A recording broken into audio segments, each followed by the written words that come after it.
मुरली 3/10/1969। अव्यक्त बापदादा मधुबन। हेडिंग है संपूर्ण समर्पण की निशानियां। किसको देखते हो? बाबा कहते हैं, किसको देखते हो? कौन किसको देख रहे हो?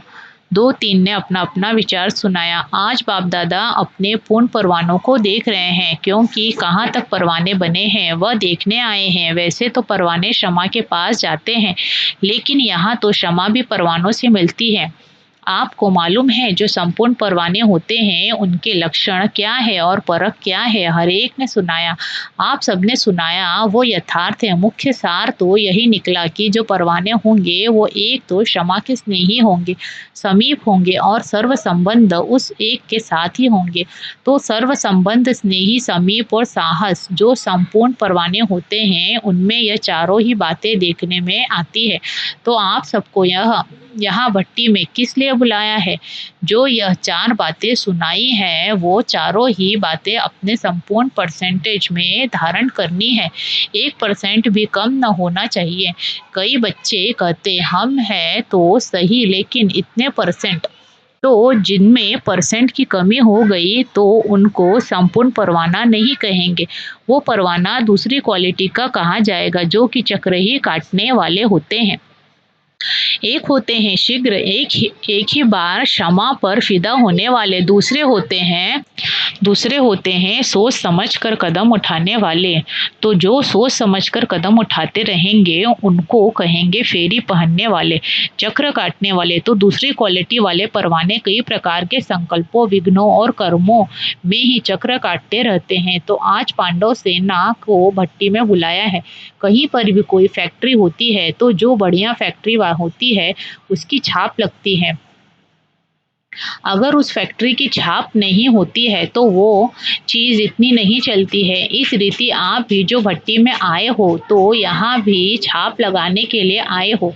ट्रेडमार्क होता है ना, आप फिर कौन सी छाप लगवाने लिए आए हो? संपूर्ण सरेंडर या संपूर्ण समर्पण का छाप अगर नहीं लगा तो मालूम है कि क्या होगा? जैसे छापा न लगी चीज़ की वैल्यू कम होती जाती है, उसी रीति से आप आत्माओं की भी स्वर्ग में वैल्यू कम हो जाएगी।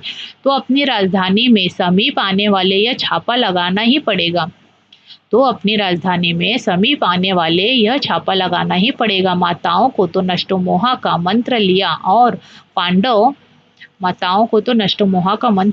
पांडव सेना को संपूर्ण समर्पण का पांडवों का ही गायन है कि गल कर खत्म हो गए पहाड़ों पर नहीं, लेकिन ऊंची स्थिति में गल कर अपने को निचाई से बिल्कुल ऊपर जो अव्यक्त स्थिति है उसमें गल गए, अर्थात उस अव्यक्त स्थिति में संपूर्णता को प्राप्त हुए। यह पांडवों का यादगार भी है। उस यादगार की याद दिलाने और प्रैक्टिकल में लाने लिए भट्टी मिली है। संपूर्ण समर्पण किसको कहा जाता है? जो संपूर्ण समर्पण अर्थात तन, मन, धन और संबंध सब समय सब में अर्पण। अगर मन को समर्पण कर दिया तो मन को बिना श्रीमत के यूज नहीं कर सकते। अब बताओ, धन को श्रीमत से यूज करना तो सहज है, तन को भी यूज करना सहज है, लेकिन मन सिवाय श्रीमत के एक भी संकल्प उत्पन्न नहीं करे। इस स्थिति को कहा जाता है समर्पण। इसलिए ही मनमना भव का मुख्य मंत्र है। अगर मन संपूर्ण समर्पण है तो तन, मन, धन, समय, संबंध शीघ्र ही उस तरफ लग जाते हैं। तो मुख्य बात ही है मन को समर्पण करना, अर्थात व्यर्थ संकल्प विकल्पों को समर्पण करना। वो ही परख है संपूर्ण परवाने की। संपूर्ण समर्पण वालों को मन में सिवाय उनके बाप दादा के गुण, कर्तव्य और संबंध के कुछ और सूझता ही नहीं। अब बताओ कि ऐसा छापा लगाया हुआ है। जैसे आजकल के ज़माने में आप लोग सब दफ्तरों में काम करते हो तो कभी कभी दफ्तर की जो चीज़ें होती है वो अपने काम में लगा देते हो। इसी रीति जो आपने समर्पण कर दिया तो वह आपकी चीज़ नहीं रही, जिसको दिया उनकी हुई। तो उनकी चीज़ को आप अपने कार्य में नहीं कर सकते हो, लेकिन संस्कार होने के कारण कभी कभी श्रीमत के साथ मनमत देह अभिमान पने कि मत, शूद्र पने की मत कहीं यूज कर लेते हो। इसलिए ही कर्मातीत अवस्थावक अव्यक्त स्थिति सदा एक रस नहीं रहती है, क्योंकि मन भिन्न भिन्न रस में है। तो स्थिति में भिन्न भिन्न है। एक ही रस में रहे तो एक ही स्थिति रहे। बाप दादा बच्चों को हल्का बनाते हैं और बच्चे जानबूझकर अपने पास बोझ ले लेते हैं, क्योंकि 63 जन्मों से विकर्मों का बोझ, लोक मर्यादा का बोझ उठाने के आदी बन गए हैं।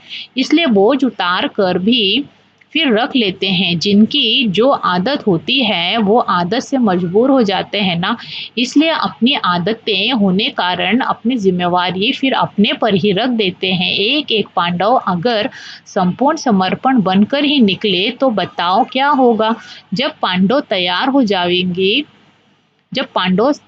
हो जाएंगे तो कौरव और यादव मैदान में आ जाएंगे और फिर क्या होगा, आपका राज्य आपको प्राप्त हो जाएगा। जब तक यह वायदा नहीं किया कि जो सोचेंगे, बोलेंगे, जो सुनेंगे, जो करेंगे सो श्रीमत के बिना कुछ नहीं करेंगे, तब तक इस भट्टी से लाभ नहीं ले सकते हैं। ऐसा ही उमंग उत्साह लेकर आए हो ना, कुछ बनकर ही निकलेंगे, बदल कर ही निकलेंगे, यह सोचकर आए हो ना। घबराहट तो नहीं होती है। जितना जितना गहराई में जाएंगे उतना ही घबराहट गायब हो जाएगी। जब तक किसी भी बात की गहराई में नहीं जाते हैं तो घबराहट आती है। जैसे सागर के ऊपर ऊपर की लहरों में घबराहट होती है, लेकिन सागर के तले में गहराई में क्या होता है, बिल्कुल शांत और शांत के साथ प्राप्ति भी होती है। इसलिए जो भी कोई घबराहट की बात आए तो गहराई में चले जाना, तो घबराहट गायब हो जाएगी। अब लक्ष्य और लक्षण कौन सा धारण करने हैं? अब लक्ष्य और लक्षण कौन से धारण करने हैं? इनमें जो नंबर 1 होंगे उनका क्या करेंगे? भविष्य में तो राजधानी लेंगे ही, लेकिन यहाँ भी सौगात मिलेगी। इसलिए हर एक यही प्रयत्न करे कि हम तो नंबर 1 में आएंगे, 2 नंबर वाले को नहीं मिलेगा। जो विन करेंगे वो 1 नंबर पाएंगे। विन करने की कोशिश करो तो 1 जाएंगे।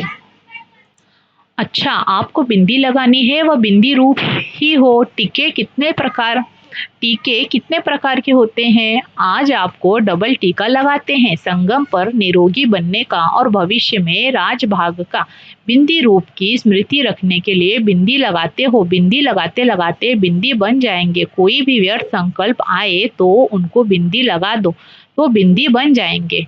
अच्छा, ओम शांति।